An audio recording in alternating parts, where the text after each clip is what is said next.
is so daunting to start homeschooling. Everyone feels it. Don't worry if you're feeling a little or very overwhelmed with this entire process. Whether we've been homeschooling for years or if it's our very first time, I don't know about you, but I'm on a short list. I don't know if I need that overwhelming, gigantic list of things that I have to have in order to make homeschooling work. The equipment, the tech, the books, the readers, the morning basket. I needed a shorter list. All of those other things are awesome, and all of those things can be added later and slowly. But when you get started, like it's coming up, we're at the end of July, and as we get started, you need a short list.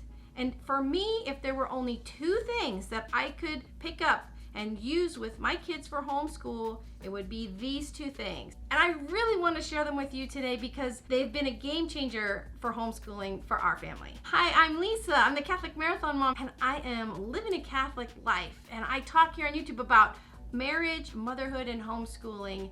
And if those are the kind of things you are interested in, I am so glad that you have stopped by today, because we're going to jump into these 2 top things that I would absolutely recommend and do recommend to even seasoned homeschoolers to try to change processes that are not working so well for them and their family, and in order to teach a subject that's not the easiest for me to teach. Let's jump in. Right here I've got composition books. Guys, this sounds really simple and elementary. A composition book, I mean, they come in wide ruled and college ruled. I recommend the college ruled. And then in our family, when the kids are 6th grade and up, we are using the college ruled size composition notebook.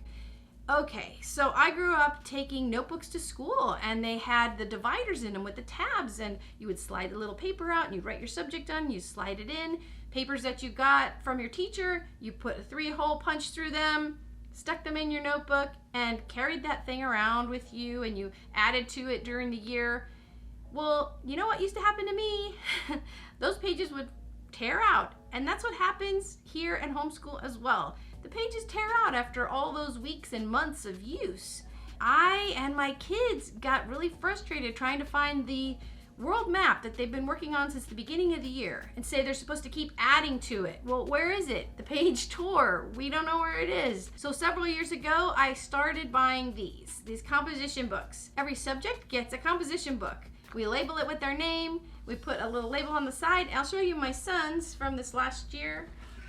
We've just got his name on the front, and we've got the subject on the side, just so that when you can see a whole bunch of them right there. And you can see the other ones from last year up there. They're labeled and they can quickly access them. That way when we put away our books for the day, they can go up there and they can find whose book it is, whether my daughter's or my son's. You might be thinking that doesn't look like enough paper to last the whole year, and you're right. So we would just say book 1, and we would grab the next one and start it as book 2 for history or science or math. The huge game changer in all of the areas of homeschool will be to streamline all of the little bits of time of your day that get eaten up with some of that busy stuff, some of those disorganized moments that frustrate your child and they frustrate you. This has all the pages in one spot. You don't have to look for what was that last problem I was doing on math. Oh no, I lost that page. And in science or history, it is all in their notebook. Everything's in one spot for that subject. It's lightweight, it's portable, it can go with you if you're gonna travel, and pages aren't gonna fall out.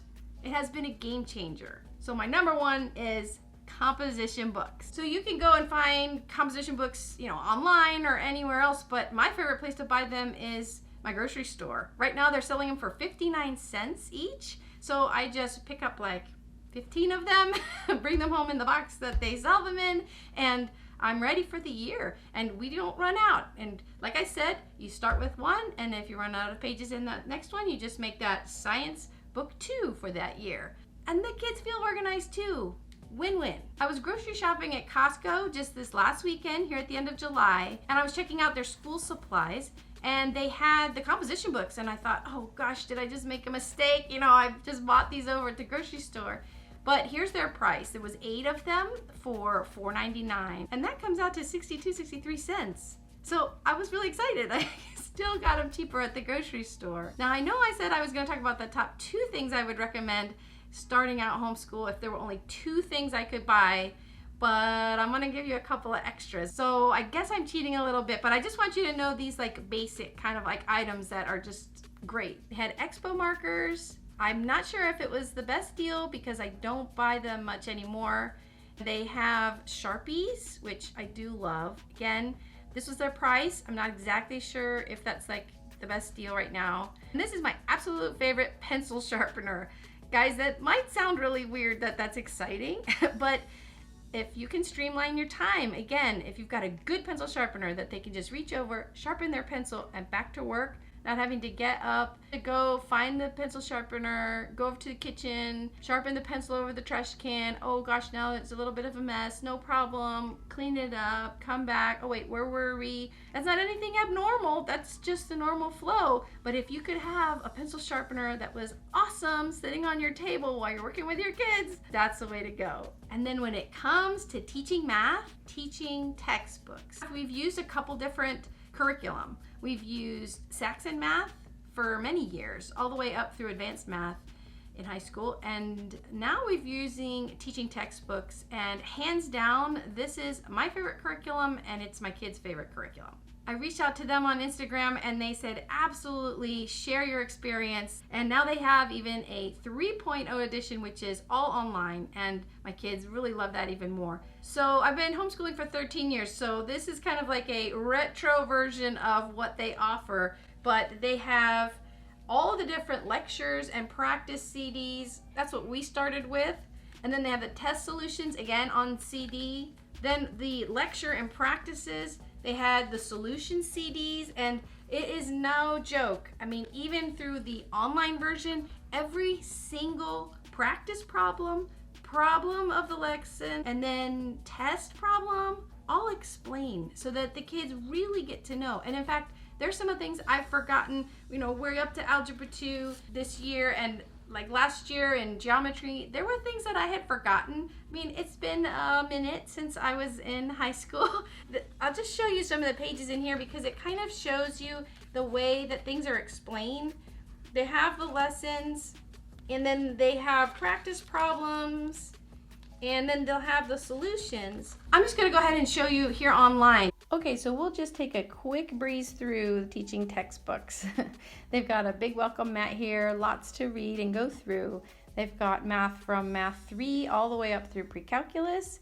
And don't skip out on doing that free trial. It's such a great opportunity to see if you even like the way it works and if you think you might want to try it for your own family. This year we're going to do Algebra 2 and Geometry. So let's just click through, and this is my son's homepage, and we're just gonna log in. And you get a lecture for every lesson. They read it aloud to you, and also the lesson is printed out so that you can follow through, read it, hear it, and then write your work on your own notebook and then enter your answers. You find out if you've got it right or wrong. If you got it wrong, you can click yes to explain to me how to do it right, and they go through and again talk through how to work the problem. That's been really great because sometimes that really helps to have someone else explain how to get it right. So let's just show you what a test would look like. So I just clicked on the chapter 15 test, and again they would read the problem aloud to the student. They get a chance to answer the question and then check it and see how they've done on that question. You know, we're teaching for mastery, so you have to keep that in mind as you try to move through the subject with your child. This is a section my kids really thought was fun. It's just kind of silly and fun. It just enhances their experience doing the teaching textbooks. They get a little autonomy in picking the background and the little helper. Now, if they do click on the little helper up there, they get a hint, which is within the explanation from the lesson, so it's not like handing them the answer. And you can turn those off. There are settings that you can manage that. So here's an example of the grade book, and the grades are kept there. You can print them off at the end of the year and add that to your portfolio for your children of what they've done that year. So now let me just show you what the actual book would look like. So you can go in and click that tab, get to the book, And then you've got the table of contents for this subject, the index and the appendices, and you would just, again, scroll down through the lesson. You can see it all just written out. And if that seems to be something that's working better for your child, you can go back and forth, use it in different ways. There are a lot of us who've been homeschooling for a while, and we thought we'd love to share with people who are just starting out or maybe have been homeschooling for a while and they would like to know just some of our top favorite things, like if we could only do 2 things. So I reached out to them, and they're also going to take part in this video collaboration, answered my little question about what would be those 2 things you would choose or recommend. So you can find that playlist in the description box below, and then watch those in the playlist. I am so excited to get those tips and tricks from other veteran homeschoolers. They have been there, they have tried things have worked and things haven't worked so well, and they are going to share their secrets with you. Also over on Instagram, you're going to see posts from homeschool moms over there on Instagram because they're sharing their journey over there on Instagram and their stories and stuff. So go and check out over there after you watch our videos here. And this is an open collab, so if you are a homeschooler, please hop on and let us know. If homeschooling parents could only get 2 things this year to make their homeschool experience great for themselves and for the children, what would they be? And I wish you all the best in this homeschool experience that you're gonna have this year. I hope it's a lifestyle that you get to embrace this year. When we started, my husband and I looked at each other and we said, you know what, let's just try this for a year. And that was over 13 years ago. So for us, it was a game changer. It was life-changing. Our kids, ourselves, our family, our marriage, it has been fulfilling. The reason I say I'm so excited for the opportunity for so many people to try the homeschool thing out this year is you have within you all that you need to make it work. Just love on those little ones in your house, receive their love back. Don't be too hard on yourself, and do a little bit every day. It's gonna be great. I hope you found some value in this video today. If you did, click the subscribe button, and I'll see you over in that next video. God bless you guys.